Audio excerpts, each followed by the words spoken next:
মজুমদার এবং আমাদের কামরুল ভাইকে, যার সাথে আসলে আমার বেশি কানেক্টিভিটি রয়েছে।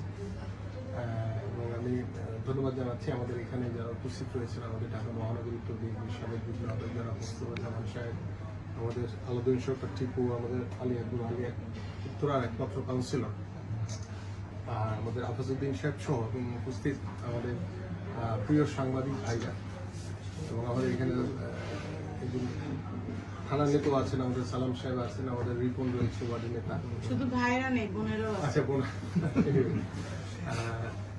আপনাদের সকলকে আন্তরিকভাবে ধন্যবাদ জ্ঞাপন করছি। আজকের এই মিটিংটি মানে যদিও আমরা খুব ঘরোয়া পরিবেশে বসছি, বাট এই মিটিংটা অত্যন্ত গুরুত্ব বহন করে আমার কাছে। সেটির অন্যতম কারণ হচ্ছে যে দেখেন, গত 17 বছর যে স্বৈরাচার সরকারকে আমরা যেভাবে মোকাবেলা করেছি, আমাদের এই 17 বছরে আমাদের বহু ভাইদেরকে গুম খুন হত্যা করা হয়েছে। আমাদের উপরে যে পরিমাণ প্রায় লক্ষ লক্ষ নেতাকর্মী, অলমোস্ট 60 লক্ষ নেতাকর্মীদের উপরে যেভাবে মামলা দেওয়া হয়েছে, 1.5 লাখের উপরে মামলা হয়েছে, এবং আমাদেরকে বারবার কারাগারে নিয়ে যাওয়া হয়েছে, আমাদের নেতাকর্মীদের উপরে নির্যাতন করা হয়েছে মানসিকভাবে, শারীরিকভাবে, এবং লাস্ট যে ছাত্র এবং জনতার যে গণঅভ্যুত্থান হয়েছে, সেই গণঅভ্যুত্থানে আমরা যারা অ্যারেস্ট হয়েছিলাম, আপনারা জানেন যে 20 জুলাই মধ্যরাতে আমাকে সহ আমাদের অনেক নেতৃবৃন্দকে অ্যারেস্ট করা হয়েছিল, এবং এই অ্যারেস্টের পরে আসলে আমাদের এই দীর্ঘ 16 দিন, মানে 16 দিন পরে 6 তারিখ আমি বেরিয়েছিলাম বাংলাদেশ নতুনভাবে স্বাধীন হওয়ার পরে, বাট 13 দিন আমি রিমান্ডে ছিলাম, ডিগ্রি রিমান্ডে, এবং এই 13টা দিন ছিল অত্যন্ত মানে বেদনাদায়ক, একটা ভয়ঙ্কর একটি সময় আমরা কাটিয়েছি। এটা আসলে ভাষায় প্রকাশ করার মতো না, যে যেভাবে আমাদের প্রত্যেকটি নেতা কর্মীদের উপরে যেভাবে জুলুম নির্যাতন চালিয়েছে ডিবির রিমান্ডে, এবং সেটি প্রতিটি সন্ধ্যা ছিল আমাদের জন্য আতঙ্কিত, এবং তারপরে কার নাম আসবে এটি নিয়ে হয়তোবা সন্ধ্যার পর থেকে সবাই নিশ্চুপ হয়ে যেত। এভাবে আমরা 13টি দিন কাটিয়েছি। এখানে আমাদের সুলতান সালাউদ্দিন টুকু, সাইফুল আলম নীরব, এবং আমাদের এখানে আমাদের ঢাকা বিভাগীয় সাংগঠনিক সম্পাদক ছিলেন সাইদুল আলম বাবুল, এবং আমাদের নুরুল হক নুরু, আমাদের যে ভিপি, হ্যাঁ, এবং আমাদের যারা সিনিয়র নেতৃবৃন্দ ছিলেন, রিজভি আহমেদ, জহিরুদ্দিন স্বপন, আমাদের মিল্লাত ভাই, আরো এক্সওয়াইজের যারাই ছিলেন, প্রত্যেককেই তারা মানসিকভাবে এবং শারীরিকভাবে নির্যাতন করেছে, যেটি আসলে ভাষায় প্রকাশ করার মতো না। বাট তারপরও আলহামদুলিল্লাহ, যে গত 17 বছরে যে বাংলাদেশ জাতীয়তাবাদী দলের বাংলাদেশের গণতন্ত্র পুনরুদ্ধারের যে লড়াই, বাংলাদেশের জনগণের যে ভোটের অধিকার আদায়ের জন্য যে লড়াই, সেই লড়াইয়ে ছাত্র জনতার গণঅভ্যুত্থানের মাধ্যমে 5ই আগস্ট বাংলাদেশ স্বৈরাচার মুক্ত হয়েছে, এবং সেই স্বৈরাচার মুক্ত বাংলাদেশে আমরা নতুনভাবে স্বাধীন হয়েছি। সেই স্বাধীন বাংলাদেশে আজকে আমরা এখানে বসে এই ঘরোয়া পরিবেশে স্বাধীনভাবে আমাদের মতামত প্রকাশ করতে পারছি, এটা হচ্ছে সবচেয়ে বড় বিষয়। এবং আপনারা জানেন যে এই পরিসরও আমরা গত 17 বছরে বসতে পারি নাই, বসতে দেওয়া হয় নাই, কোনো না কোনোভাবে প্রশাসনের কাছে চলে গেছে, স্বৈরাচারের আজ্ঞাবহ প্রশাসন, তারাই এসে উপস্থিত হয়ে দেখা গেছে এই রুমে সকলকে নিয়ে চলে গেছে। এরকম পরিস্থিতি আমার বাসায়ও হয়েছে। আমি ঘরোয়া মিটিং এ দেখে বসেছিলাম, আমার সাথে 30 জন বসা ছিল, সেখান থেকে এসে প্রায় 15 থেকে 20 জনকে তুলে নিয়ে গিয়েছি। এই অভিজ্ঞতাগুলি কিন্তু আমার আপনাদের সকলেই আছে, যেহেতু আপনারা সাংবাদিক, আপনাদের কাছে বিভিন্ন ধরনের তথ্যপাত্র সোর্স থাকে, আপনারা বিভিন্নভাবে আমাদের এই নিউজগুলি জাতির সামনে তুলে ধরেছেন। এখন মূল বিষয়টা হচ্ছে যেটা, যে আমরা গত 17 বছর আওয়ামী লীগ যে ভুল করেছে, এই ভুল আমরা করতে চাই না। আমরা আওয়ামী লীগ যা 17 বছর করেছে তার ঠিক অপোজিটটা করতে চাই, এবং সেই জন্য আমাদের যেটি কাজ সেটি হচ্ছে যে, আপনারা ইতিমধ্যে বলেছেন যে আপনারা বিগত সময়ে আপনাদের কলম লিখতে পারেন নাই, আপনারা স্বাধীনভাবে সত্য কথা বলতে পারেন নাই, বাট আমি এতটুকু এনশিওর করতে চাই আপনাদেরকে, আপনারা এখন স্বাধীনভাবে আপনারা কথা বলতে পারবেন, স্বাধীনভাবে আপনাদের মতামত প্রকাশ করতে পারবেন, স্বাধীনভাবে আপনারা লিখতে পারবেন। সেটা আমার পক্ষে যাক বা বিপক্ষে যাক, কারণ হচ্ছে সমালোচনার জায়গাটা কিন্তু আপনাদের হাতে। আপনারা সমালোচনা করবেন, ভালো যদি করি তাহলে ভালো বলবেন, খারাপ করলে অবশ্যই খারাপ বলবেন। এই সত্যটা, এই সত্য কথা বলার মতো কিন্তু এখন সেই স্থান বা এই পরিবেশ, সেই বাস্তবতা কিন্তু এখন তৈরি হয়েছে। আমি আশা করি যে আমরা, যেটি প্রথমেই বলেছি একটি কথা, যে আমি 17 বছর আওয়ামী লীগ যা করেছে তার অপোজিট আমি করতে চাই বা আমরা করতে চাই। এবং আমাদের ইতিমধ্যে বাংলাদেশ জাতীয়তাবাদী দলের ভারপ্রাপ্ত চেয়ারম্যান দেশনায়ক তারেক রহমান 5ই আগস্টের পরে তিনি উপস্থিতির মাধ্যমে, তার স্কাইপে উপস্থিতির মাধ্যমে ভার্চুয়ালি আমরা তার যে বক্তব্যগুলি বা নির্দেশনাগুলি শুনেছি, আমি মনে করি যে বাংলাদেশের একজন সাধারণ নাগরিক হিসেবে এবং জাতীয়তাবাদী দলের একজন কর্মী হিসেবে আমাকে সহ সারা বাংলাদেশের প্রত্যেকটি মানুষকে, প্রত্যেকটি যুব সমাজকে, সাংবাদিক ভাইদেরকে, আইনজীবীদেরকে, প্রত্যেকটি স্থানের বা প্রত্যেকটি প্রতিষ্ঠানের নেতৃবৃন্দকেই কিন্তু অনেক বেশি উজ্জীবিত করেছে। কারণ আমরা বাংলাদেশটিকে এমনভাবে গড়তে চাই যে বাংলাদেশের একটি সুস্থ ধারার রাজনৈতিক পরিবেশ তৈরি হোক। কারণ আমরা বাংলাদেশে আর কোনো ভাইকে, কোনো বাবা বা কোনো ভাই বা কোনো সন্তানকে যাতে আর কখনো গুম হতে না হয়, কাউকে গুলি করে হত্যা করা না হয়। আমাদের যে ছাত্র জনতার যে গণঅভ্যুত্থান হচ্ছে, সেখানে আমাদের ছাত্র ভাইদেরকে যেভাবে গুলি করে হত্যা করা হয়েছে, আমাদের বিএনপি নেতা কর্মীদেরকে যেভাবে গুলি করে হত্যা করা হয়েছে, এবং আমাদের সাধারণ মানুষকে যেভাবে গুলি করে হত্যা করা হয়েছে, এই ধরনের পরিবেশ আমরা আর কখনো দেখতে চাই না। সেইটা না দেখার কারণে আমাদের ইতিমধ্যে আমাদের ভারপ্রাপ্ত চেয়ারম্যান মহোদয় কিছু বিষয় আপনাদের সামনে, জাতির সামনে তুলে ধরেছেন, যে যিনি পরপর 2বারের বেশি তিনি বাংলাদেশের প্রধানমন্ত্রী হতে পারবেন না, এবং দ্বিকক্ষ বিশিষ্ট সংসদ হবে, পার্লামেন্ট হবে।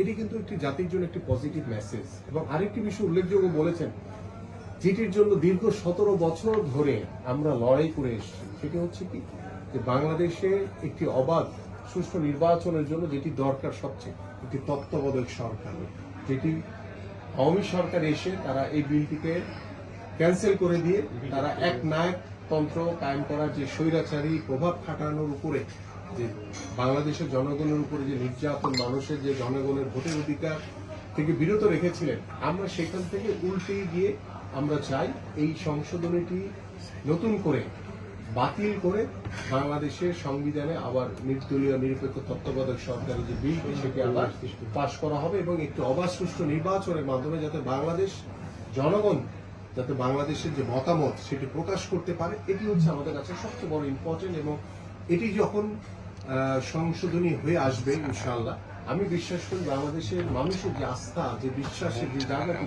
সেটি আরো অনেক বেশি সুদৃঢ় হবে। এবং এখানে আপনারা উল্লেখযোগ্য যে কয়েকটি বিষয় বলছিলেন, আমাদের কাছে মনে হয় যে সবচেয়ে যেটি বিষয়, যে আপনাদের যে উত্তরা যে প্রেস ক্লাবটি, এখানে ইতিমধ্যে মোস্তফাজ্জামান সাহেব বলেছেন যে আমি বক্তব্যের মাধ্যমে নির্দেশনা দিয়ে যাব, বাস্তবেই তাই হবে। যে যেহেতু এই টোটাল উত্তরের বিষয়টা, মানে আমি মনে করি যে আপনাদের প্রত্যেকেরই দায়িত্ব রয়েছে যে সঠিক সংবাদটি প্রচার করা। কারণ আমরা দেখেছি যে বিভিন্ন সময় মানুষ তাদের খুব সামান্য কিছু ইস্যুর কারণে দেখা যায় যে কারণ আমি মিথ্যাচার করে, মিথ্যা নিউজ দেয়, মিথ্যা কথা লেখে, যেটা খুব বিভ্রান্তি করে, এবং সেটি নিয়ে আসলে আমরা খুব বিভ্রান্তির ভিতরে পড়ি। এবং আপনারা, আমার কাছে মনে হয় যে আপনারাও এই জিনিসটি কখনোই আশা করেন না। এবং আমরা চাই যে যেটি সঠিক, যেটি আমি প্রথমেই বলেছি, যে আপনারা হচ্ছেন সবচেয়ে বড় সমালোচক আমাদের। কারণ আমরা ভালো করলে ভালো লিখবেন, খারাপ করলে খারাপ লিখবেন। তো এই জায়গাটি যাতে স্বচ্ছতার সহিত সঠিকভাবে আপনারা করেন, এই বিষয়টি আপনাদের কাছে আমি আশা করব। পাশাপাশি যে এই ধরনের কাজের সাথে কিন্তু অনেকেই, আপনি হয়তো বা আপনার আশেপাশে কেউ না কেউ এই ধরনের কিছু মিথ্যাচার বা কিছু বানোয়াট নিউজ বিভিন্নভাবে করে বিভ্রান্তি করে একটি তথ্য দেওয়ার চেষ্টা করে। এই বিষয়গুলিতে আপনারা সজাগ থাকবেন, এই ধরনের নিউজ যাতে কেউ করতে না পারে ইন্টেনশনালি। এই জায়গাটা একটি বিষয়। আরেকটি বিষয় হচ্ছে যে আমরা যেটি চাই যে মহানগর উত্তর এবং উত্তর যে প্রেস ক্লাব, আপনাদের ভিতরে একটা ইউনিটি তৈরি হবে, একটা মেলবন্ধন তৈরি হবে আপনার এবং আমাদের সাথে। আমরা সকলেই চাই যে বাংলাদেশের মানুষ শান্তিতে থাকুক, বাংলাদেশ একটি সমৃদ্ধশালী বাংলাদেশে পরিণত হোক, এটা আমাদের চাওয়া। এবং আমরা বিশ্বাস করি এই লক্ষ্য নিয়ে গত 17 বছর আওয়ামী সরকার যেভাবে বাংলাদেশের স্বৈরাচারী ভূমিকা ছিল, সেই জায়গা থেকে ঘুরে দাঁড়ানোর জন্য আমাদের কিন্তু অনেক কষ্ট করতে হবে, অনেক চেষ্টা, অনেক শ্রম দিতে হবে। কারণ 17 বছরের জঞ্জাল কিন্তু এই কয়েক মাসে বা 1 বছর 2 বছরে কখনোই পরিষ্কার করা সম্ভব না। কারণ আপনি ইতিমধ্যে জানেন যে আওয়ামী লীগের সেই স্বৈরাচারী প্রেতাত্মারা এখনো কিন্তু বিভিন্ন জায়গায় বসে আছে, তারা এখনো রাস্তায় ঘোরাফেরা করছে, বিভিন্ন জায়গায় বিভিন্ন বিশৃঙ্খলা তৈরি করার চেষ্টা করছে। এই জায়গাগুলি থেকে আপনাদের সহযোগিতা দরকার, এবং সেইভাবে সহযোগিতা এইভাবে যে যারা স্বৈরাচারী ভূমিকায় ছিল, আমরা তো বাংলাদেশের মানুষ তো আর কোনো স্বৈরাচারকে দেখতে চায় না, এবং বাংলাদেশে আমি চাই যে কোনো স্বৈরাচারের যাতে স্থান না হয়। যে অন্যায় করেছে তার বিচার অবশ্যই হবে, তার নামে মামলা হবে, এবং মামলার মাধ্যমে তার আইনি প্রক্রিয়ার ভিতরে তার বিচার হবে। এবং আমি আমাদের জাতীয়তাবাদী দলের সকল নেতৃবৃন্দের কাছে ইতিমধ্যে আমাদের নির্দেশনা দেওয়া হয়েছে যে কেউ আপনারা আইন হাতে তুলে নেবেন না। আপনারা দেখবেন যে আওয়ামী লীগের যে ছিল কি ওবায়দুল কাদের, তিনি বলেছিলেন যে আওয়ামী লীগ যেদিন সরকার পতন হবে সেদিন 5 লাখ লোক মারা যাবে। আপনি খুঁজে দেখেন তো একটি লোক মারা গিয়েছে কিনা আওয়ামী লীগের এই 5ই আগস্টের পরে, কিন্তু মারা যায়নি। কারণ আমাদের দেশটা তারেক রহমানের যে নির্দেশনা ছিল যে আমরা সহনশীলতার সহিত আমরা প্রত্যেকটি কাজ করব, যাতে আমাদের দ্বারা আওয়ামী লীগের যে ভুল করেছে, যে অন্যায় করেছে, যে নির্যাতন করেছে, আমাদের দ্বারা যাতে কোনো মানুষের ন্যূনতম নির্যাতন বা কোনো ক্ষতি না হয়।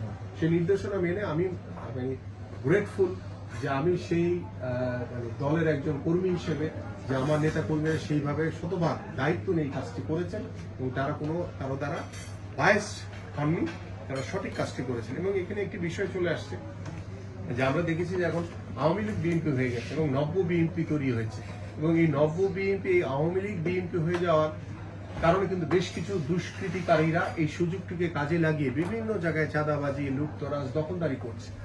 এই জায়গাটিতে আমরা যেমন সজাগ রয়েছে, আপনারাও সজাগ থাকবেন, যাতে আমরা মিলে এই সঠিক কাজটি যাতে করতে পারি, যাতে এই ধরনের কোনো চাঁদাবাজি, দখলদারি, লুটতরাজ যাতে বাংলাদেশে আর না হয়। যেমন আমি ব্যক্তিগতভাবে বিভিন্ন জায়গায় আমাদের দেশনায়ক তারেক রহমানের নির্দেশনা আমি গিয়েছি, আপনারা ইতিমধ্যে জেনেছেন, এবং আমি আমার নিজ এলাকা পল্লবী রূপনগরে সেখানে একদম স্ট্রংলি খুব নির্দেশনা দেওয়া হচ্ছে যে বিভিন্ন জায়গা থেকে যে ফুটপাথ বা বিভিন্ন জায়গা থেকে যে আগে দোকানদার বা যে গাড়ি থেকে চাঁদাবাজি, এগুলো কিন্তু টোটালি অফ করে দেওয়া হয়েছে।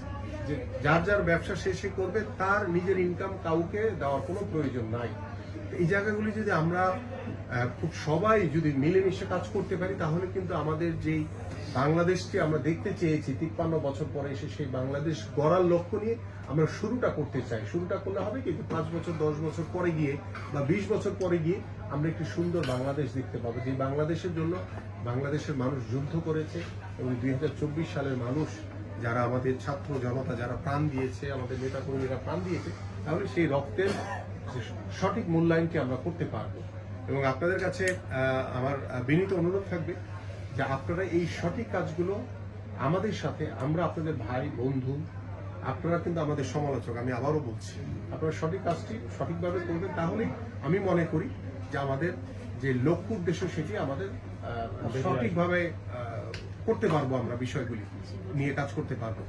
আর সেকেন্ড দিকে হচ্ছে যে আপনাদের যে প্রেস ক্লাবের যে বিষয়টি বললেন, এক নম্বর হচ্ছে আপনাদের যে পুনর্গঠনের যে কাজটি চলছে, আপনাদের উন্নয়নের একটি বিষয়, আপনাদের নিরাপত্তা রয়েছে, পাশাপাশি আপনাদের চাকরির বিষয় বলেছেন। হ্যাঁ, চাকরির বিষয়টি যদি আপনারা আমাকে যদি টোটাল কে কোথায় ছিলেন বা কার কোথায় চাকরি হারিয়েছে, সেই বিষয়টা যদি আপনারা লিস্ট আকারে আমার কাছে দেন, আমি আমার জায়গা থেকে সর্বোচ্চ চেষ্টা করবো যাতে আপনাদের চাকরিটি আপনারা ফেরত পান। এবং পাশাপাশি আপনাদের যে ডেভেলপমেন্ট যে কাজ চলছে, সেই ক্ষেত্রে আমি যেটা আমাদের মোস্তফাজ্জামান সাহেব বলেছে যে এটা যদি টেম্পোরারি আপনারা কাজ করেন, তাহলে হয়তো এখানে থাকলেন, বা ভবিষ্যতে যদি আরো কোনো বড় পরিকল্পনা থাকে। কারণ আমরা চাই যে প্রেস ক্লাবটি এটি শুধু আপনার আমার বর্তমান প্রজন্মের জন্য নয়, এটা ভবিষ্যৎ প্রজন্মের জন্য একটি স্থাপনা রেখে যেতে হবে, যেটি নিয়ে ভবিষ্যতেও যারা সাংবাদিকতায় আসবেন, একটি চমৎকার একটি পেশা, সেই পেশাকে যাতে আরো বেশি মূল্যায়ন করতে পারে, এই ধরনের একটি স্থাপনা আপনারা রেখে গেলে এটা আমাদের জন্য ভালো হবে। আর নিরাপত্তার যে বিষয়টি, নিরাপত্তার বিষয়টি দেখেন, গত 17 বছরে আওয়ামী লীগ যেভাবে পুলিশ প্রশাসনের ব্যবহার করে, নিরাপত্তার আগে আমি সত্য একটা প্রশ্ন করছি। আচ্ছা আমি শেষ করি, এই রিলেটেড আচ্ছা বল। আমি বলি, সেটা হচ্ছে এই উত্তরা মেসাকার, বড় একটা মেসাকার হয়েছে। এই উত্তরাকে কেন্দ্র করে সারা দেশের, সারা বাংলাদেশের, সারা পৃথিবীর মানুষ উত্তরা এটা সম্পদ করেছে। আমি একটা লেখা লিখছিলাম যে 90% সম্পদ উত্তরা, এটা বড় আওয়ামী লীগ পল্লী হয়ে গেছে। এটা কি করবেন আপনারা? আচ্ছা, আমি বুঝতে পারছি এই প্লট বরাদ্দ, এই বিল্ডিং, হাই রাইজ দখলে আছে মাত্র 10%। আর সরকারি এই যে এখানে বসছি এটাও বেশি কথা কিন্তু। যাই হোক, আমি বিষয়টা আমি একটু শেষ করি। নিরাপত্তার যে বিষয়টি আমি বললাম, নিরাপত্তার বিষয়টা হচ্ছে কি যে গত 17 বছর পুলিশ যেভাবে মানে পুলিশকে বাংলাদেশ আওয়ামী লীগ বা স্বৈরাচার সরকার যেভাবে ব্যবহার করেছে, এতে মানে এই ধরনের এত বড় ডিজাস্টার বাংলাদেশে হয়ে যাবে সেটা আমরা কখনো চিন্তাও করিনি। তো সেই জায়গা থেকে আমাদের পুলিশ ভাইরা বা আমাদের সেনাবাহিনীর ভাইরা সার্বত্রিকভাবে চেষ্টা করছে যে পুলিশকে নতুনভাবে পুনর্গঠন করে কিভাবে জনগণের বন্ধু বা ভাই হিসেবে আস্থা ফেরানোর যে দায়িত্বটি, সেটা কিন্তু আপনার আমার দুইজন সকলেরই কিন্তু কাজ রয়েছে। তো আমরা যদি আমাদের পুলিশ ভাইদেরকে সহযোগিতা করি, আমরা আমাদের সেনাবাহিনীর ভাইদেরকে সহযোগিতা করি, আইন শৃঙ্খলা বাহিনীর যারা দায়িত্বরত রয়েছেন বিভিন্ন বাহিনীর সবাইকে যদি আমরা সহযোগিতা করি, তাহলে কিন্তু নিরাপত্তার যে বিষয়টি সেটি আমার কাছে মনে হয় যে আরো স্থিতিশীল অবস্থায় চলে আসবে। আপনাদের সঠিক লেখার জন্য বা সমালোচনা করার জন্য যে বিষয়টি আমার কাছে মনে হয় যে এটা নিয়ে আর আপনাদের নিরাপত্তাহীনতায় ভোগার কোনো কারণ নেই। কারণ আপনারা সঠিক তথ্যটি বললে আপনাদেরকে আর আপনাদের কারো নামে মামলাও হবে না, কারো বিরুদ্ধে কোনো হামলাও করা হবে না। এটুকু আমি আমার জায়গা থেকে আমি গ্যারান্টি দিতে পারছি, কারণ আমরা সেই জায়গাটিকে পার করে এসেছি এবং ভবিষ্যতে এই ধরনের কোনো সমস্যা হবে বলে আমি মনে করি না। আর ভাই যেটি বললেন আমাদের সভাপতি সাহেব, যে গত 17 বছর ধরে আওয়ামী লীগ তো আসলে বলেছে উন্নয়ন করেছে, বা তার চেয়ে বেশি উন্নয়ন করেছে তাদের নিজেদের পকেটের। সেই পকেটের উন্নয়ন করতে গিয়ে বিভিন্ন নামে বেনামে নিজেদের নামে তারা সম্পদ করেছে, সম্পদের পাহাড় করেছে।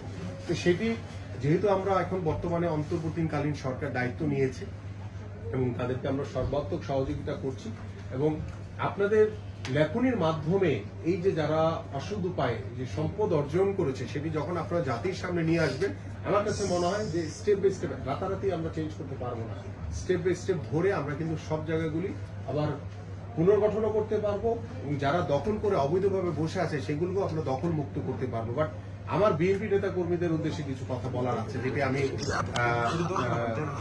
বলছি যে আমাদের বিএনপি যদি কোনো লোক যদি ধরেন এই ধরনের চাঁদাবাজি বা দখলদারি বা কোনো লুটতরাজের সাথে জড়িত থাকে, সেটা প্রমাণ সহকারে যদি আমাদের কাছে পাঠান, তাহলে আমরা তাৎক্ষণিকভাবে আমাদের ভারপ্রাপ্ত চেয়ারম্যান দেশনায়ক তারেক রহমানের নির্দেশনা যে আগে তার বিরুদ্ধে আইনগত ব্যবস্থা নেওয়া হবে, তারপরে তাকে সাংগঠনিক ব্যবস্থা নেওয়া হবে। তো এই বিষয়টিতে আপনাদের কাছে আমি সঠিক তথ্য উপাত্তগুলি চাই, যাতে আমি এই ধরনের কোনো কেউ যদি আমাদের নেতাকর্মী যদি কোনো অসৎ উদ্দেশ্যে যদি কোনো কিছু চাঁদাবাজি বা লুটতরাজ বা দখলদারির সাথে জড়িত থাকে, তাহলে যাতে আমরা আইনগত ব্যবস্থাটিও নিতে পারি, পাশাপাশি আমরা যাতে তার বিরুদ্ধে সাংগঠনিক ব্যবস্থা নিতে পারি। কারণ আমাদের কথা হচ্ছে যে আওয়ামী লীগ, যেটি আমি বারবার বলছি যে আওয়ামী লীগ 17 বছরে যে ভুল করেছে সেই ভুলটা আমরা আর করতে চাই না।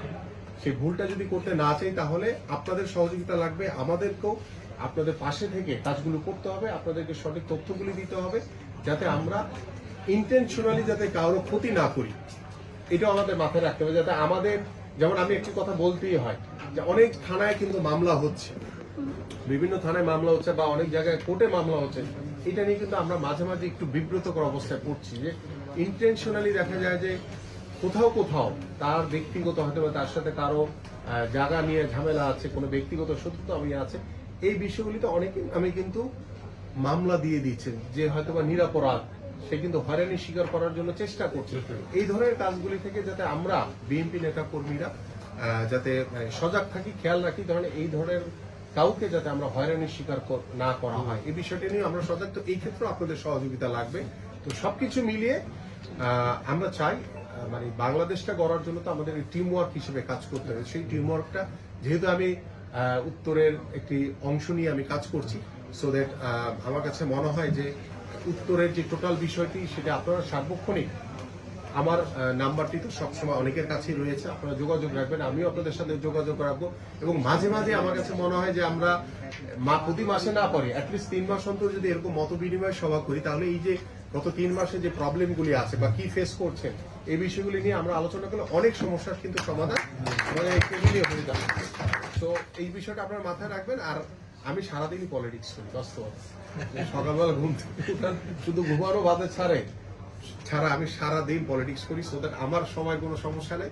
আপনাদের সাথে টাইমিং করে এনি টাইম এনি মুভমেন্ট আমরা যে কোনো জায়গায়, আপনাদের প্রেস ক্লাব হোক বা যে কোনো জায়গায় হোক, আমরা বসে পড়তে পারবো। সবাইকে ধন্যবাদ, কারণ সবার সাথে সবাই ক্ষুধার্ত, আমিও ক্ষুধার্ত। আমি এমনি অসুস্থ, গতকাল ডাক্তার দেখাচ্ছি, আমাকে ডাক্তার বলছে বয়স রেস্ট থাকতে বলছে 3 দিন, বলা হয়ে গেছে। আমি তো 1 মিনিট শেষ করার চেষ্টা করবো। বিসমিল্লাহির রহমানির রহিম। উপস্থিত জাতীয়তাবাদী মনা এই এলাকার সাংবাদিক ভাই বোনেরা, আসসালামু আলাইকুম। আজকে আপনাদের সাথে মত বিনিময় করতে আসছে আমাদের ঢাকা মহানগর সম্মানিত মেম্বার সেক্রেটারি জনাব আমিনুল হক সাহেব সহ অত্র এলাকার সাংবাদিক ভাইয়েরা, আসসালামু আলাইকুম। আমরা ইতিমধ্যে আপনাদের বক্তব্য শুনেছি, আপনাদের সমস্যাগুলো আমরা শুনতে পেরেছি। আপনাদের পাশাপাশি আমিও অনেক সমস্যা ছিলাম রাজনৈতিক করার কারণে। 11 নম্বর সেক্টর আমার একটা মার্কেট আছে, আপনারা অনেকে জানেন। এটা অলরেডি 10 বছর ধরে আওয়ামী লীগের এমপি হাবিব হাসান, পরবর্তীতে সর্বশেষ এমপি ছিল খসরু চৌধুরী, আর আগে আরো অনেকে লোকাল কাউন্সিলর ছিল, আমার দখল করে রাখছিল। আমি এখান থেকে 8-10 লাখ টাকা ভাড়া পাইতাম, টাকাগুলো নিয়ে নিত। আপনার যে রূপায়ণ হাউজিং, এটা তো আপনাদের আমাদের অধীনে জানার কথা। এখানে আমার 7.5 বিঘা জমি আছে আমার ফ্যামিলির। এই পুরাটা জায়গা এই স্বরাষ্ট্রমন্ত্রীর সহযোগিতায় রূপায়ণের ভূমিদস্যু মুকুলের সে দখল করে রাখছিল। এখানে আমার শত কোটি টাকা আমাদের ফ্যামিলির সম্পদ। এভাবে আপনারা নির্যাতিত হয়েছেন, আমরাও হয়েছি। আমরা এখন সুযোগ আসছে, আমরা ওরা যেভাবে আমাদেরকে ডিস্টার্ব করছে, ক্ষতিগ্রস্ত করছে, আমরা ওদের ক্ষতি অন্যান্য মানুষের বা আওয়ামী লীগের আমরা ক্ষতি হোক আমরা চাই না। আমরা চাই যেভাবে আওয়ামী লীগ যেভাবে ক্ষতিগ্রস্ত করছে মানুষ কিন্তু আওয়ামী লীগের মধ্যে ঘৃণা আসছে, এদের দেখলে মানুষ এখন বাঁকা চোখে তাকায়। আমরা যেন ওই ধরনের কাজ করে তাদের মতো আমরা হতে চাই না। এটা আমরা দেশের আমার জনগণ এটাই চাই। আজকে আপনাদের সমস্যা যেটা বলছেন যে বিশেষ করে আপনাদের যে বসার স্থান, একটা অফিস দরকার বলেছেন, আমরা আপনাদের সাথে একমত। আমাদের নেতা আমার বিশ্বাস মিটিং শেষে আমাদের দিকে বলবে যে এটা দ্রুত ব্যবস্থা, এই ধরনের একটা নির্দেশনা দিবে আমার মনে হচ্ছে।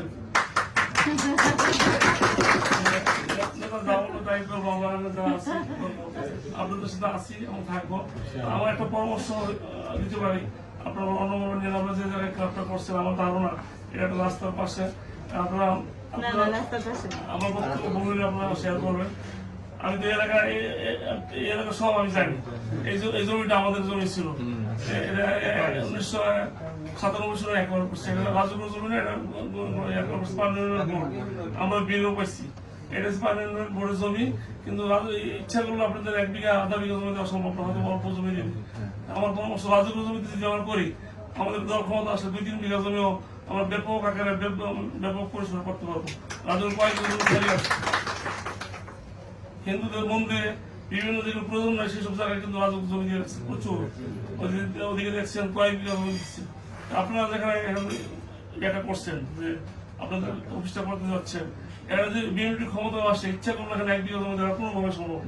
এটা সত্য কিনা আপনারা ভালো করে বুঝছেন। আর পাশে 20-30 বিঘা জমি খালি আছে রাজুকের। আমরা যদি সবাই মিলে একদিন গিয়া হোমওয়ার্ক করে দেখি যে কোন জায়গায় করলে ভালো হয়, তাহলে যদি আমরা রাজুকের এক পাশে করি, এই গভর্নমেন্ট আমাদের ইনশাআল্লাহ নির্বাচনের মাধ্যমে বিএনপি সরকার অবশ্যই ইনশাআল্লাহ হতে আসবে।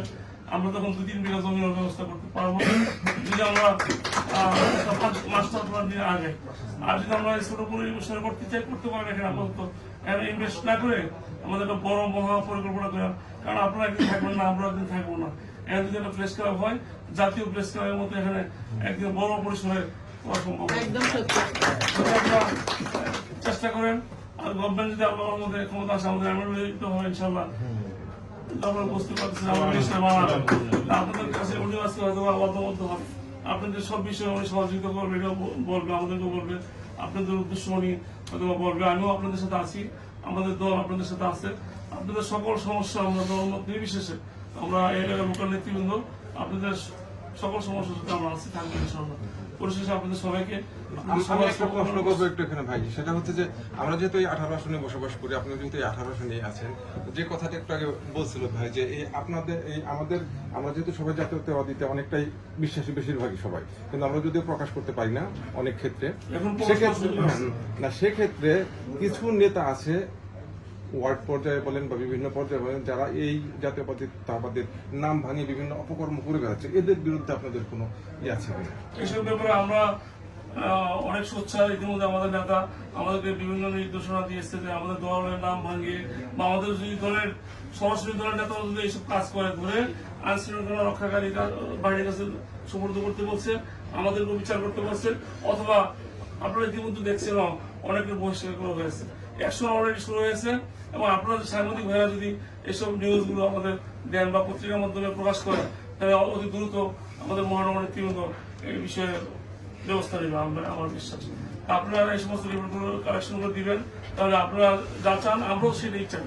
অন্যায় যাতে না হয়, জুলুমবাজি না হয়, চাঁদাবাজি না হয়, যারা আমলিক আগে করছে আমরা সেটা থেকে বেরিয়ে আসতে চাই এবং জনগণকে দেখাইতে চাই বিএনপি এইসবের মধ্যে নাই, বিএনপি একটা স্বচ্ছতার মধ্যে আছে।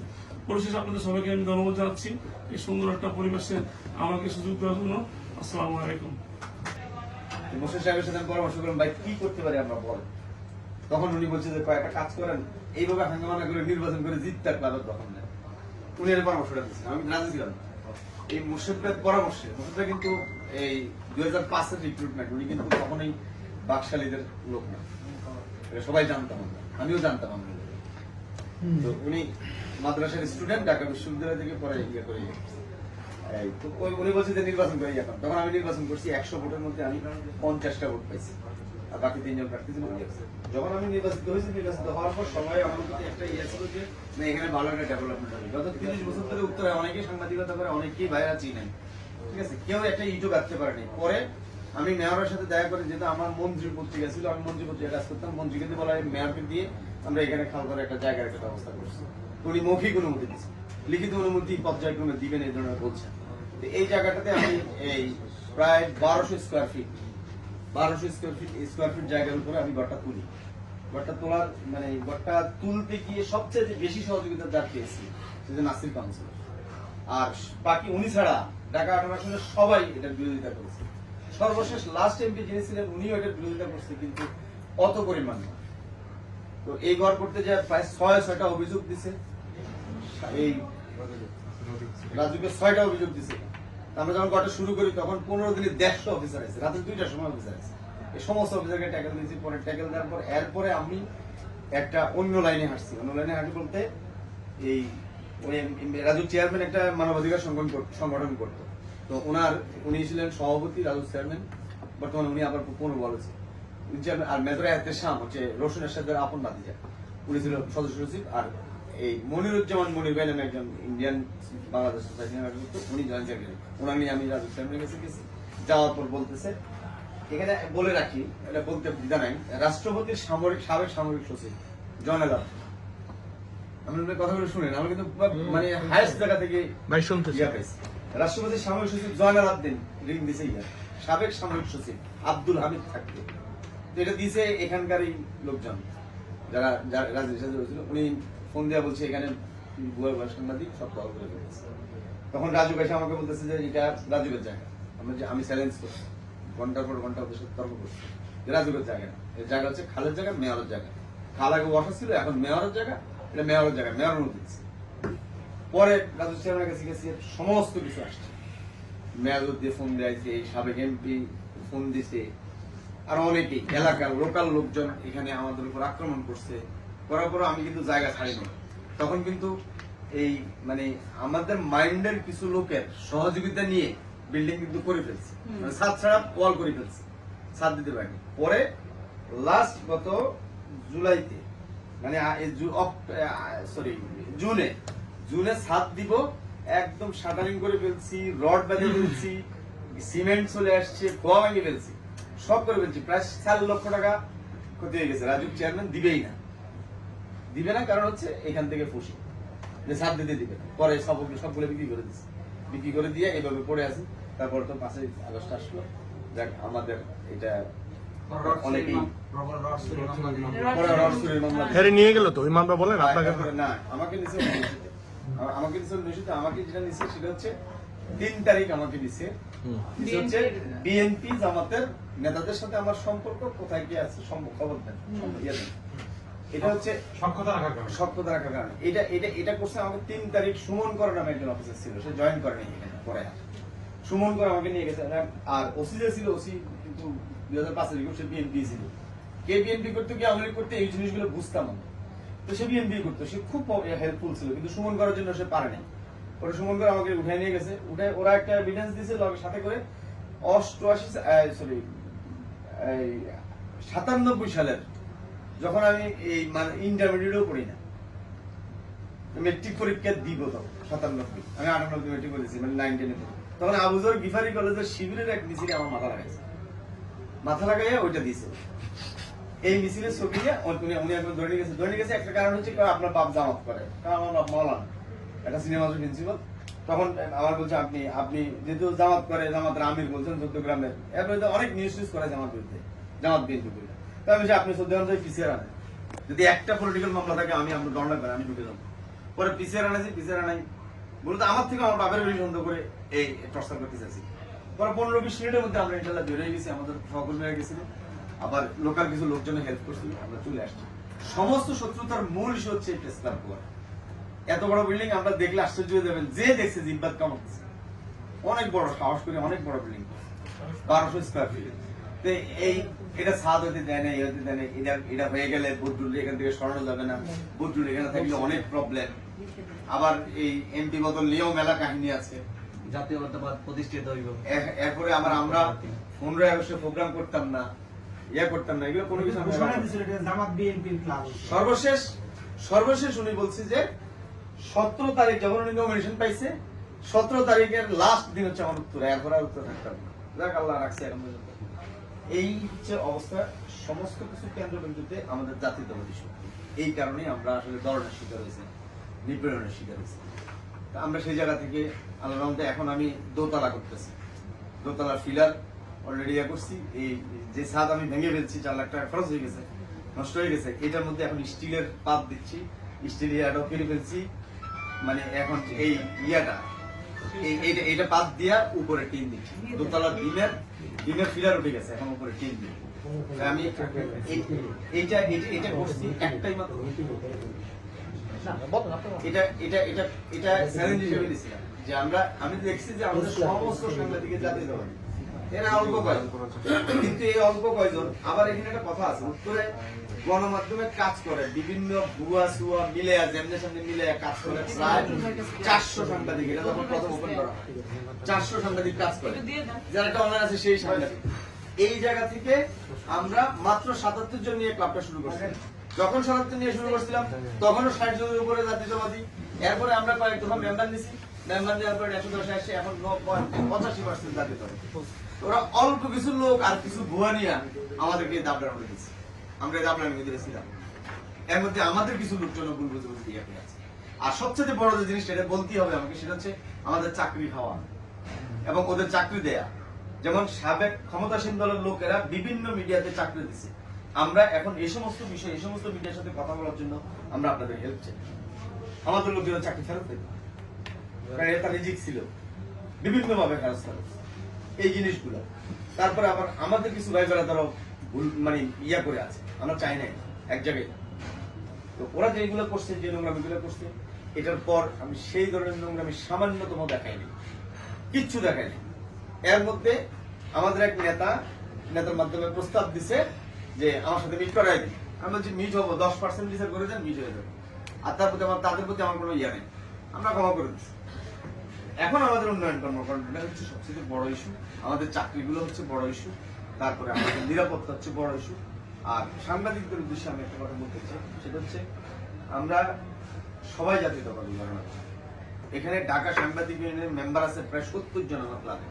আমাদের এই কনসেপ্ট হচ্ছে উত্তরায় বসবাসরত সাংবাদিক, শুধু প্রতিনিধি না। মানে যারাই জাতীয় মিডিয়ায় কাজ করে উত্তরায় ঢাকা 18 জায়গায় বসবাস করে, তারাই এটা মেম্বার। এই প্রক্রিয়ায় আমাদের ভালো ভালো মিডিয়ার মেম্বার আছে, আমরা তালিকাটা আপনাকে সব ইউনিয়নে অনেক আছে, ডিআরউর আছে, রিপোর্টার্স ইয়ার আছে, ক্রাইবের আছে, সব জায়গায় আছে। এখন আমরা আমাদের যে বিষয়টা বলতে চাই সেটা হচ্ছে সাংবাদিকদের উদ্দেশ্যে রাজনৈতিক নেতারা, আমি বেসিক্যালি একটা নিয়ম, একটা ইথিক্স মানি, সেটা হচ্ছে যখন কোনো পদের সময় আসে তখন কোনো নেতারা জ্বালায় না, যখন কোনো নির্বাচনের সময় আসে তখন জ্বালায় না। কারণ কি জানেন? কারণটা হচ্ছে একটা লোক 30 বছর ধরে 40 বছর ধরে রাজনীতি করে একটা পদের আশায়, একটা ইয়ার আশায়। আমরা যারা সাংবাদিকতা করি, জুবাইর। ফেথলেস বা ক্লুলেস কোন সাংবাদিকতা করা যাবে না। যেহেতু আমরা জাতীয়তাবাদের লালন করি আর আমরা এই জাতীয়তাবাদের যে নেতারা উত্তরাতে আছে তাদেরকে নিয়ে আমরা খুব সুখে শান্তিতে বসবাস করতে পারবো, এতে কোনো সন্দেহ নেই। কিন্তু আমরা আলগা খোঁচাখুচি করবো না, সকলের বিরুদ্ধে আমরা আলগা খোঁচাখুচি করবো না, বেজলেস কোনো কিছু করবো না। একেবারে চুপ করলে যে সমস্ত যেটা না হলেই নয় সেটা উপর থেকে কথা বলে এসে একেবারেই না হলে নয়। এর মধ্যে উত্তরা বিএনপিতে বেশ কিছু ঘটনা ঘটছে এবং পানিশমেন্ট হয়েছে, আরো কিছু পানিশমেন্ট হবে। আমি এখন পর্যন্ত আমি যেহেতু পলিটিক্যাল রিপোর্টার আর পলিটিক্স নিয়ে খুব বেশি ভাবি, 17-18 ঘন্টায় পলিটিক্স নিয়ে ভাবি, আমি একটা জিনিস বলতে চাই, সেটা হচ্ছে আমি ঢাকা 18 আসনে এখন পর্যন্ত একজনকেও দেখলাম না যারা মনোনয়ন চায় তারা বলতে যে ভাই যে এখানে যে চাঁদাবাজি করবে শুধু আমার কাছে বলবেন, আমি শাস্তি দিব। এটা কেউ বলেন? আমি বলছি কিন্তু আপনাকে আমি শুনি নাই, রিপোর্ট করতে বলছি আপনাকে চাঁদাবাজি আমি শুনি নাই। এখন আমরা আমি 50টা উদাহরণ দিতে পারবো। জনসম্মুখে বলার জন্য ইঙ্গিত দিয়েছে। আমরা চাই আপনি এক ভাই এই জন্য বললো বিএনপির অনেক রাস্তা লম্বা, পলিটিক্স এর অনেক ধরনের ইকুয়েশন আছে। আমরা সর্বোপরি, আর আমি একজন নেতা বলে জামির ভাই যে স্বেচ্ছাসেবক করে, তো ভাই আপনি বলে দেন যে বিএনপি ভোটে দিত না ঢাকা 18। মানে এটা আমরা সবাই আত্মসমালোচনা করছি। এটা এই জায়গাটা যাতে না হয়, এই জায়গাটা হবে কারণের কারণে, আপনাদের কারণে হবে। আমরা কাউকে দখল করতে চাই না, আমরা তখন নিউজ করি। আমরা এটা চাই না ভাই, এখানে ভালো পলিটিক্স, ভালো চেহারা দিয়ে ভোট নিতে হবে, এটাই আমার বক্তব্য, বেশি কিছু না। আর আমার ক্লাবের ব্যাপারে আমি বলবো আসলে 8টায় প্রোগ্রাম দিয়েছিলাম, বাইকে তো দেখাই, এই জন্য ক্লাবের কাছে কিনারে প্রোগ্রামটা রাখছি, এই কারণে এখানে এরকম হয়ে গেছে। 10 মিনিট আমাদের আর কোনো বক্তব্য নেই, আমার বক্তব্য শেষ। এখন এই হাজী মুস্তফা জামান ভাইকে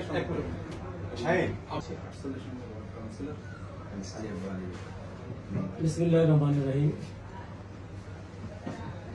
আজকের এই মত বিনিময় সভার, বিশেষ করে সম্মানিত সাংবাদিক বৃন্দের উপস্থিতিতে আজকের এই আলোচনা সভার সম্মানিত সভাপতি উপস্থিত, আমাদের সম্মানিত প্রধান অতিথি, বাংলাদেশ জাতীয়তাবাদী দল ঢাকা মহানগরের বিপ্লবী সদস্য সচিব, বাংলাদেশের গোল্ডেন বয় যার নেতৃত্বে বাংলাদেশ সাব গেমস আমরা সর্বপ্রথম জিতেছিলাম, বাংলাদেশ জাতীয়তাবাদী দল কেন্দ্রীয় সংসদের বিপ্লবী ক্রিয়া বিষয়ক সম্পাদক জনাব আমিরুল হক ভাই সহ উপস্থিত মহানগরের সম্মানিত যুগ্ম আহ্বায়ক মোস্তফা জামান, দুর্যোগের টিপু, আফাজউদ্দিন এবং আমার সামনে সাংবাদিক ভাইয়েরা।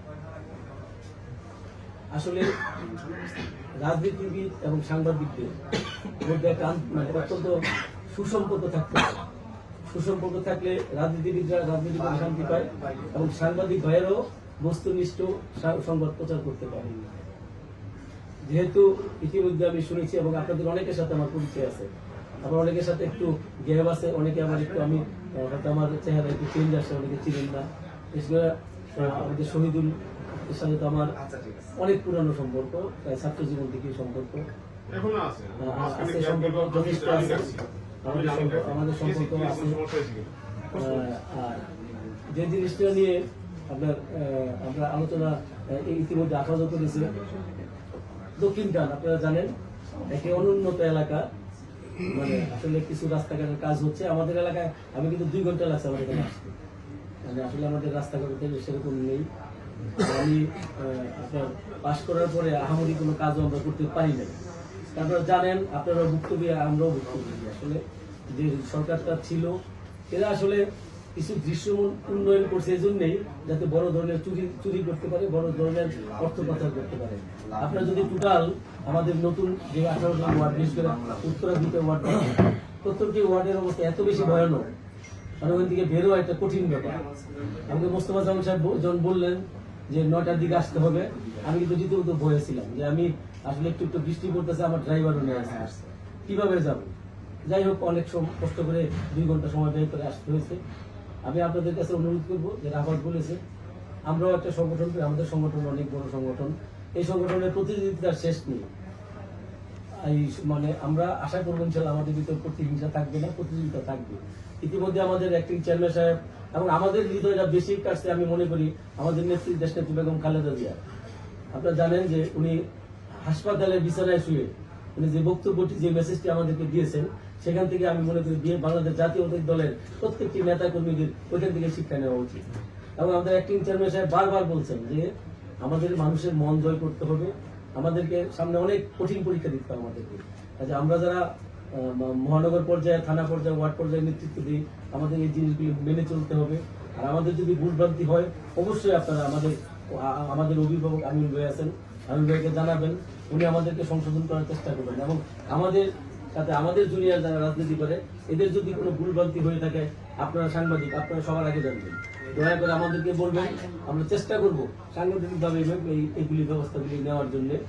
ইনশাল্লাহ আমরা আশা করি আমাদের দল, আমাদের নেতা তারেক রহমানের নেতৃত্বে ইনশাল্লাহ ভবিষ্যতে, এবং আপনারা জানেন আমাদের নেতা তারেক রহমান সাহেব সাংবাদিকদের উপরে অনেক পছন্দ করেন, সাংবাদিকদের সাথে ওনার অত্যন্ত হৃদ্যতা সম্পর্ক আছে।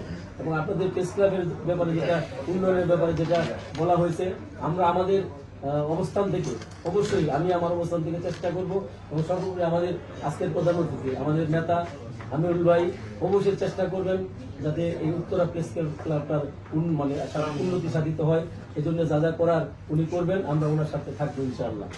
আমার বক্তব্য আর দীর্ঘায়িত না করে সাংবাদিক ভাইয়েরা আমাদের দিকে খেয়াল রাখবেন, আমাদের ভুলভ্রান্তিগুলো আপনারা ধরিয়ে দিবেন, এই আশাবাদ ব্যক্ত করে সবাইকে ধন্যবাদ জানিয়ে, এবং আমার এলাকার যাতে উন্নয়নের মানে কাজগুলি যাতে ত্বরান্বিত হয় সেদিকেও আপনারা দৃষ্টি রাখবেন, এই আশা ব্যক্ত করে সবাইকে ধন্যবাদ জানিয়ে আমার বক্তব্য শেষ করছি। আল্লাহ হাফেজ। বাংলাদেশ জিন্দাবাদ, বাংলাদেশ জাতীয়তাবাদী দল জিন্দাবাদ। সবাইকে ধন্যবাদ। আসসালামু আলাইকুম।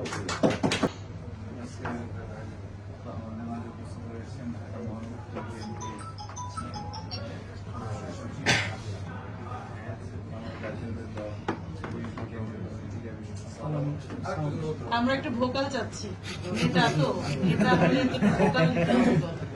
বিষয় সম্পাদক আমিনুল ভাই, আমাদের মালিক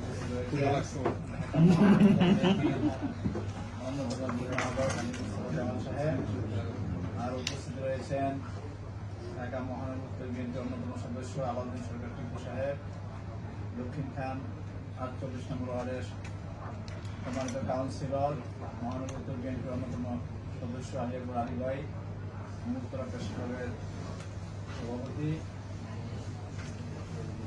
মজুমদার মামা, আমিও মামা ডাকি মাকে, আর একজন উপস্থিত রয়েছেন প্রতিষ্ঠাকালীন সভাপতি সেলিম কবির, যে ইতিপূর্বে বলেছেন যে আমার সাথে এক সময় আমরা ছাত্র সংগঠন করেছি, ছাত্রদলের সভাপতি, আমি ছাত্রদলের সাথে সম্পৃক্ত ছিলেন সে সময়।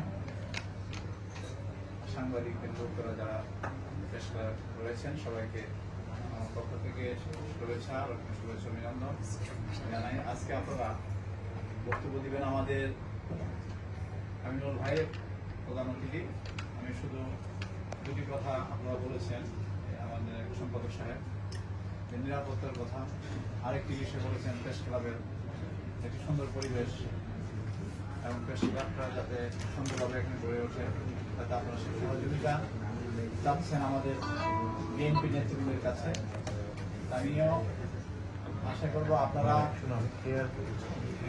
যেহেতু আমরা এই উত্তর রাজনীতির সাথে সম্পৃক্ত, আপনারা যে কোনো সময় আমাদের বিএনপি নেতৃবৃন্দকে কোনো সমস্যায় অথবা আপনাদের নিরাপত্তার বিষয়গুলো যেগুলো এনেছেন আমাদেরকে ডাকেন অথবা স্মরণ করেন, আমরা ইনশাল্লাহ আপনাদের ডাকে সাড়া দিব। আর একটি কথা যেটা প্রেস ক্লাবের উন্নয়নের ব্যাপারে বলেছেন, যদি আপনারা আমাদের এই সিনিয়র নেতৃবৃন্দ রয়েছেন তারাও কথা বলবেন, আমরা ইনশাল্লাহ আমাদেরকে সহযোগিতা চেয়েছেন, আমরা আমাদের সাধ্য মতো এবং আমাদের আরো যারা শুভাকাঙ্ক্ষী বা আমাদের সহযোগিতায় যারা অনেকে রয়েছেন সবাই মিলে যাতে আপনাদের প্রেস ক্লাবটা সুন্দরভাবে গড়ে ওঠে সেটা আমরা ইনশাল্লাহ চেষ্টা করব। আর সাংবাদিকরা হলো জাতির বিবেক, এটা আসলে আমরাও জানি আপনারাও জানেন, বিকাল বর্তমান যেটা আপনারা যেহেতু বলেছেন জাতীয়তাবাদী ঘটনার আপনারা সাংবাদিক, যেহেতু নির্যাতিত, আপনারাও নির্যাতিত, আমরাও অনেক নির্যাতিত। আমার নামে 84টার উপরে মামলা। তো যাই হোক, এখন দেশে যা হচ্ছে অবশ্যই বিএনপিকে একটি সুন্দর নির্বাচনের মাধ্যমে আমাদের পার করতে বলেছেন, আমাদের নির্বাচনী বৈঠকে পার করতে হবে। আমরা আমাদের যেহেতু সেক্রেটারি মহোদয় রয়েছেন তার সামনে তাদের গার্জেনিক বাসায় বলতে চাই। বিশেষ করে আমি পশ্চিম থানায়, আমার এই থানায় যারা রয়েছেন বিএনপির সকলকে আমি বলেছি যে আপনারা এই বর্তমান পরিস্থিতিতে এমন কোনো কাজ করা যাবে না যাতে মানুষ আমাদেরকে আওয়ামী লীগকে যেভাবে দেখতো আমাদেরকে যাতে মানুষকে দৃষ্টিতে না দেখে। আমরা সমস্ত নেতাকর্মীকে, এবং আমি আমার জানা মতে আমার বিএনপির কোনো কর্মী করছেন না যারা আমি একসাথে রাজনীতি কেউ কোনো উপকর্মের সাথে বা বিভিন্ন অন্যায়ের সাথে জড়িত নেই। কিন্তু একটি বড় রাজনৈতিক দল এখানে গ্রুপিং রয়েছে, এটা থাকবেই। বড় দলের দুটি গ্রুপ বা দ্বারা দু একটি থাকতেই পারে। যদি এরকম কোনো অন্যায় কেউ কিছু করে, যেহেতু আমিনুল ভাইকে আজকে আপনারা চিফ হিসেবে নিয়ে এসেছেন, আমাদের পেশাদার সভাপতির কাছে অনুরোধ করবো আপনারা কেউ যদি ব্যক্তিগতভাবে দলের নাম ব্যবহার করে দলের ইমেজ নষ্ট হয়ে এরকম কিছু করে, আপনারা যেহেতু একটা কথা আপনারা বলেছেন যে আমরা জাতীয় ঘটনা, এখন পত্রিকায় যদি নিউজ হয় আমার দলের অনেক সময় দলের জন্য সেটা ক্ষতিকারক। এবং আমিনুল ভাইকে মেসেজটা দিয়ে দল যদি সিদ্ধান্ত নেয় অবশ্যই নিবে এরকম কিছু হলে, সেই দিকটা আপনাকে খেয়াল রাখবেন। করবো না, সবাইকে ধন্যবাদ। সালাম আলাইকুম। বিপুল পরিমাণ ভোটে কিন্তু তিনি পাশও করছে, আবার আমরাও তার ওপেন সমর্থক হয়ে কিন্তু তারা পাশ করেছে। আর আমরা আপনাদের কাছ থেকে হচ্ছে যেই বিষয়টা আমরা এখন আশা করব সেটা হচ্ছে আমাদের প্রেস ক্লাবে আমরা একদিন যাই ছিলাম, আপনাদের পক্ষেই ছিলাম, কাজ করেছি, এমনকি আন্দোলনে যে মানে ওপেন এই জন্য বলতে পারতেছি না কথাগুলো, আন্দোলনে আমরা যে ভূমিকা পালন করছি সাংবাদিক হিসেবে বা বিভিন্ন জায়গায় বিভিন্ন মহলের তথ্য আদান প্রদান থেকে শুরু করে টলার থেকে শুরু করে নেতাকর্মীদের মাঠে নামানো থেকে শুরু করে কি পরিমাণ কাজ যে আমি আর বদরুল ভাই মানে করছি, সেলিম ভাইও জানে, এই ধরনের কাজগুলোর সাথে আমরা সরাসরি ইনভলভ ছিলাম, আমরা করছি, ওইটুকু করার চেষ্টা করছি। এমনকি নিউজ কাভারেজের ক্ষেত্রে যে জানি মারবে সাংবাদিক, হাতে বুম আছে, ক্যামেরা আছে, দেখলে মাইট দিবে, তাও কিন্তু বলছি যে না নিউজ কাভার করা লাগবে, দৌড়ানিও খাইছে, আবার নিউজ কাভার। আবার আমাদের এমনকি আমরা কিছু শিক্ষার্থীদেরও টলারেট করছি, যেমন আমাদের জুবাইর আছে এখানে, ওর বাইকটাও কিন্তু ভেঙে দিচ্ছে। আবার আমাদের কয়েকজন সাংবাদিক আহত হয়েছে, তো আমরা আমাদের কোনো চাহিদা নাই, তবে এইটুকু আমরা চাই সেটা হচ্ছে আপনারা মাঝে মধ্যে আসবেন আমাদের ক্লাবে। মোস্তফা ভাই যারা আছেন, আমিনুল ভাই আছেন, খুবই প্রমিনেন্ট নেতা, খুবই ফেমাস, এমনকি আমাদের কাছেও প্রমিনেন্ট, কিন্তু আমরা সামনাসামনি কখনোই পাই না বা বলার জন্য পরিবেশও নাই যে ভাই এসে আমাদের সাথে কথা বলবে। বা মোস্তফা ভাই জানতাম যে ভাই আমাদের, কিন্তু তারপর আমরা কথা বলতে পারি না, পরিবেশ পরিস্থিতির কারণে বাইরে আমরা পাই না। তো এখন যেহেতু পরিবেশ হয়েছে, আমরা আশা করবো যে আমরা যেটুকু অবস্থান তৈরি করছি সাংবাদিকরা বা নেতাদের পাশে আমরা যেমন থেকেছি, আপনারা থাকবেন, আপনারা আমাদের ক্লাবে আসবেন, কিছু দেওয়া পাওয়া কোনো কিছু আমাদের দরকার নেই, জাস্ট আমাদের ক্লাবে আসবেন, এসে আমাদের সাথে মিটিং করবেন, আপনারা মিটিং করবেন, আমরা সেই মিটিংকে আবার দেবো, এইটুকুই আমাদের সাথে।